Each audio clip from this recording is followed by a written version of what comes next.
So ito yung mga tools ginamit ko guys. So galing dito ng Shopee. In-order natin sa online Shopee guys. So ito yung importante yung star screw. Yan, star screw siya guys na maliit. Yan, pang cellphone talaga yan siya. Yan guys Ito niya, focus na ba yan siya. Yan, tsaka ito pang pang tanggal ng battery. Ito, importante dito ang plastic na to. Tsaka ito, suction cup sa back glass. Yan, para matanggal yung back glass, yung kakapit sa mismong salamin. At yung pang hagod, ito guys. Gamitin ito guys, para siyang blade na hindi siya matalim, pakal siya. Itong hihiwa sa mismong adhesive ng cellphone. At saka itong mga plastic na ganito guys, para hindi siya mabasag. Ito yung pangkalso. So nakita niyo naman sa video guys, ito yung ginagamit ko pang tanggal.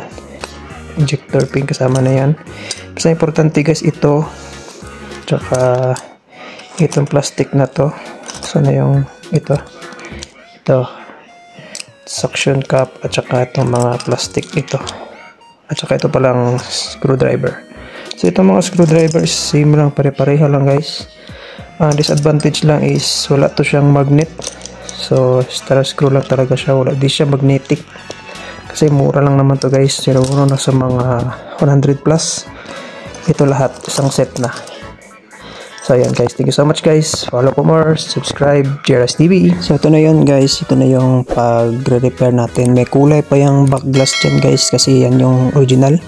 So binaklas na natin, ginamitan natin ng blade. So tinanggal natin yung back cover nya sa cellphone. Ito na yung battery nya guys. So kita nyo guys, lumulobo yan. So ginamitan ko dyan ng screwdriver, o star screw yan siya, or Phillips screw.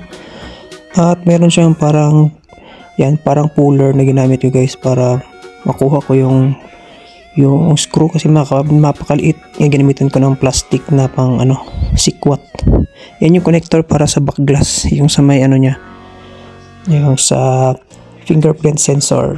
At ito tinanggal ko na yung parang cover nya guys. Yan, ito yung cover ng mismong motherboard, para ma-access ko yung parang mayroon siyang tawag niyan, yung parang mayroong flex yung wire dyan na yan yung kumo-cover sa battery.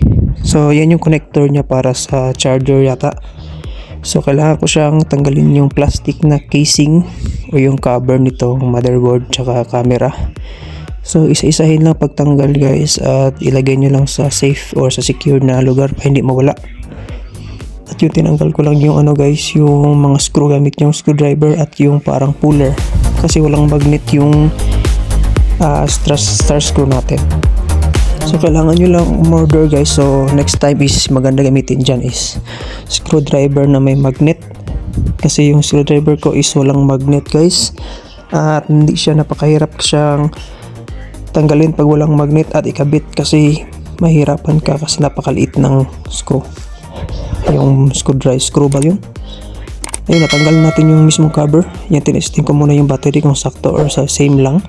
So ang battery guys is in-order ko rin dyan sa Shopee. So lagay ko yung link sa description sa baba. Hanapin nyo lang yung battery model nya. At yun, mga presyo nyan is nasa mga 300 plus siguro yun, 300 plus. So tinesting natin is siguruhin nyo lang na same lang yung code o yung model number ng battery, para same na same talaga, hindi kayo mahirapan guys. So yan, tinanggal na natin yung sa ilalim, kasi mayroong connector dyan. Ayan, tanggalin natin yan. Kailangan siya tanggalin para hindi masira yung flex pag tinanggal natin yung battery, baka kasi mapunit yung mismong wire na yan, yung malaking wire na nakaharang sa battery. So kailangan natin tanggalin yung charger port nito guys ng cellphone, para ma-access natin yung battery guys, kasi medyo matigas yung battery. Tanggalin. Ayan, nilagay, may mga screw din yan dyan sa baba. Ayan, natanggal na natin yung mismong flex nya. Flex lang pala yung tinanggal ko guys. So hindi ko na tinanggal yung mismong charger port, yung parang lang nya, yung wire, kasi para di tayo mahirapan pag baklas ng mismong battery. Tinanggal ko na guys, pinakita guys. Hindi nahirapan ako guys, medyo nabutas pa yung lumang battery. Yan, medyo bloated na siya. Yan yung bagong battery guys. So made in China lang din. So wala tayong choice kasi old model na to. Yun, nakilabit ko na guys at yun na-on ko na. Thank you so much. Follow for more. GRS TV. Like and subscribe. So don't forget guys to like and share this video. Thank you so much. Let's go! Ayan guys. Na-repair na natin guys ang ating cellphone. Matagal na to na vlog. So ito guys. Nilagyan ko lang ng double tape at yun na-clear yung likod back glass niya. Yan, kita yung loob guys. Kita nyo guys oh. Yan. Transparent na. Tinanggal ko yung parang paint ng back glass at nilagyan ko ng double tape. Pakita ko yung double tape. Ito yung double tape guys oh. Yan, double tape, double sided tape. So ayan, focus siya. So yan yung nilagay ko dito sa gilid. Dito guys, yan yung nakalagay dyan sa gilid para ma-sealed siya. Hindi naman siya totally sealed, pero okay na yan. At least secured na yung back glass. Yan guys oh. Yan. Sa camera naman yan, tinanggal ko rin yan yung dating kulay niya. Ayan guys, ang dating kulay niya guys. Ayan, ito yung dating kulay niya. Ito. Tinanggal ko yung sa palibot. So, ito na siya. Naging ganyan na yung phone. So, function naman siya guys. Ayan yung buttons niya. Ayan. Ito yung volume button, charging port. Ito yung IR blaster. Sa kabila yung ito yung SIM slot. So good condition man, working naman siya guys. Ayan guys and so, function naman siya lahat. So tingnan natin sa sa settings. Settings ito settings.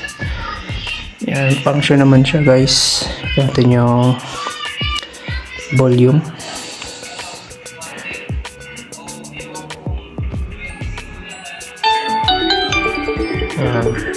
Gana naman siya guys. Ayan. Thank you so much guys. Don't forget to subscribe, hit the notification bell, and see you in my next video. GRS TV.